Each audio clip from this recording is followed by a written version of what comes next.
নমস্কার সবাইকে, কেমন আছো তোমরা? আশা করছি অনেক ভালো আছো। আমিও মোটামুটি বেশ ভালোই আছি। তো চলো আজকে তোমাদের সাথে একটা লং ব্লগ শেয়ার করা যাক। মিনি ব্লগ কোনগুলোকে বলে, যেগুলো একদম ছোট্ট পাট্টা তেমন ভিডিওকে। আর আমি যেহেতু আজকে মিনি ব্লগ করিনি, একটু বড় ব্লগই করেছি। আর যাই হোক, তবে সঞ্জিকে নিতে চলে এসেছিলাম আর এসে দেখছি আমার ছাতাটা ভেঙে গেছে। ছাতা নিয়ে তো অনেক প্রবলেম, আর বৃষ্টির দিনে জানো ছাতাটা কতটা জরুরি।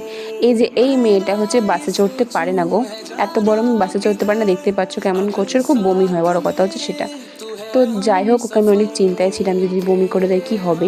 তারপরে যে কোনোবার একটু বসার জায়গা পেলাম, বসে টসে চলে এসেছিলাম। নেমে বললাম জর্জ কোর্টে, সেই ছাতার দোকানটায় গেলাম, যে ছাতা কিনবো বলে দেখলাম অনেক দাম বললো গাইস, 250 টাকা বলেছে। বাট না, আমি তো এত টাকা দিয়ে কিনবোই না, আর আমার বার্গেনিং স্কিমটাতেও কাজে লাগাতেই হবে, তাই না? যাই হোক, আমি বার্গেনিং করতে পারি না, যাই বলো না কেন। তারপর টুক টুক টুক টুক টুক টুক করতে করতে এখন চলে যাবো কলেজে গিয়ে দেখবো যে হ্যাঁ হ্যাঁ ম্যাম এসে গেছে গো, 11:05 বেজে গেছিলো, তার জন্য একটু লেটও হয়েছিল, কোনো ব্যাপার না, আমাদের পরে অনেকজন এসেছিলো।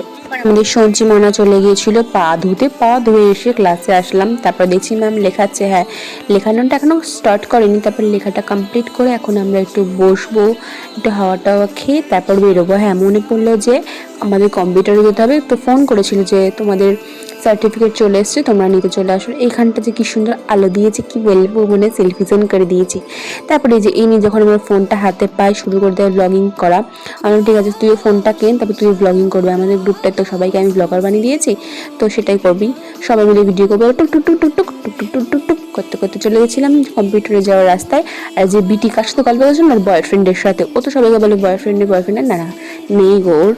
যাই হোক, ও হচ্ছে পিয়ার সাথে গল্প করছে, এই নিয়ে হা হা করে হাসাহাসি করতে করতে এখন এই লোকের বাড়ি ফুল দেখছিলাম। যদি চুরি করতে পারতাম গো, তাহলে যে কি মজা পাইতাম, কিন্তু চুরি তো করতে পারলাম না, কারণ সেই ছাদের মাথায় রয়েছে। একদিন পর এসে দাদুদের সাথে বললাম যে ভালো মন্দ জিজ্ঞাসা করলাম, তারপর নিতে চলে আসলাম। এই যে আমাদের সার্টিফিকেটটা নিয়ে এখন আমরা একটু বসবো। আর বললাম না, ঝোলার বৃষ্টি নেমেছে, এই ঝোলার বৃষ্টিতে আসতাম না এই যে সার্টিফিকেটটা নেওয়ার জন্য, আর আমার টুকটাক জিনিস কেনার ছিল, তো তার জন্য এসেছিলাম। তো গেছিলাম সান্নাল মার্কেটে, নিলাম একটা ময়শ্চারাইজার, হাত থেকে কেড়ে নিয়ে নিলে বলে দেখো কি অপমান। তারপর চলে এসেছিলাম ইও মোড়ে, খেলাম একটা চিজ কর্ন। তারপর খেয়ে এখন ছাতা কিনবো, চলো ছাতা না কিনলে তো বাড়ি যেতে পারবো না, না তার জন্য একটু ছাতাটা কিনে নিলাম 150 টাকায়, 150 টাকায়, 250 টাকা দিয়ে 150 টাকায়। চলো ছাতা কিনে এখন আমরা বাড়ি যাচ্ছি। ছাতাটা কেমন হয়েছে? এক জায়গায় বললো প্রথমে কত টাকা না, 240, আমি নিয়েছি 150 টাকা দিয়ে। থাক থাক, অনেক মহান কাজ করে ফেলেছি, 150 টাকায় কিনেছি না, বাড়ি গিয়ে তো মাকে বলতে হবে যে তোমার মেয়ে 150 টাকায় বাজারটা করে নিয়ে এসছে। তো এখানে কি বকবক করছি শুনবে? হ্যাঁ